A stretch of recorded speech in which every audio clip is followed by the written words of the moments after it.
For many Vancouverites, the accelerated development of the downtown area provides a unique opportunity for property ownership. Industrial spaces have become transformed into kitsch residential areas. We sent Nicole to catch up with long-standing Strathcona resident Donna Whaley, who described to us her eclectic community and how it's helped influence the transformation of her living space. When I was looking around to buy something, I had looked at so many places, and I came out to this place and they had a display suite. So I went in and it was instantly, that's my spot. I saw the neighborhood as a great place to have a real estate property, and with the expansion and the growth and the changes. You've created a great kind of 1800s feeling in your apartment, and you have a lot of antiques. Can you tell me a little bit about how you created this feeling and why? The concrete look is, I like that part of the loft, but I also like a little bit of a softer approach to it. And I think my personality has changed, and I think that's brought about a different look for me in terms of, the antiques and having the armoire and getting sort of the Art Deco furniture with the curved legs, and then the color pattern that I chose.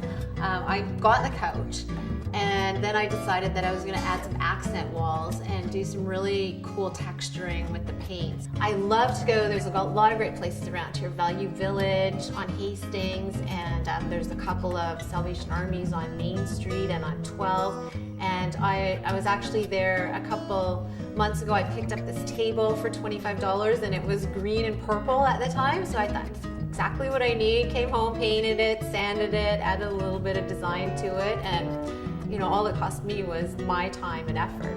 You have a great mirror. Can you tell us a little bit about how you made that and how long it took you to make it? You know what, that was one of those kind of projects where when I started, I thought, oh my gosh, what am I doing? But I just thought, I want to put something up there, but not just a plain mirror. So I got 40 mirrors and I broke them all, and I glued them on, and then I grouted them, and it turned out really cool. Donna, you live in a co-op in this building. Can you tell me about the different rooms and utilities and different interesting things that are available to you living here in this co-op?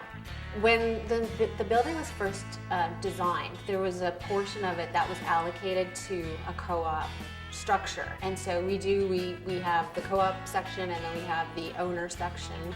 But as part of the whole building, everybody that's living here, we have an amenities center that attracted a lot of people here, in that there's a dark room and there's a music practice room, and there's a common area that you can just sign up for and have. You don't have to pay for it.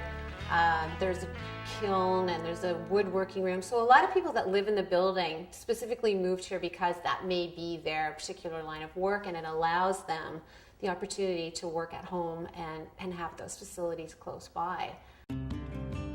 In contrast to Donna's apartment, the Main Street East Hastings and Chinatown area is a community widely regarded as one plagued with social problems.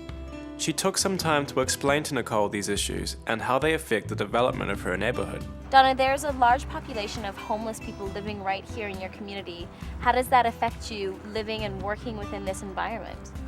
I think the Vancouver police work on that. I mean, they are very visible in the area, and there's definitely things going on, but I don't think there's any more things going on here than there are in other areas. It's just this area is more concentrated on. Now we have the 2010 Olympics on the horizon, which is very exciting for Vancouver. We're very excited to host that. What do you think will happen with the homeless people at that time? I think there's going to be a lot of change in the area coming up to that, because I know Vancouver is very proud of Vancouver, and there's actually going to be a lot of things happening around my general area. So there'll be some changes. I'm excited about that as a real estate owner, and I'm also excited about it for the community and for the neighborhood. What do you think will happen post-Olympics? It's hard to say, because there are a lot of people who live in the area that are homeless or that live in low-cost housing, and hopefully they'll be able to still coexist at some point in time.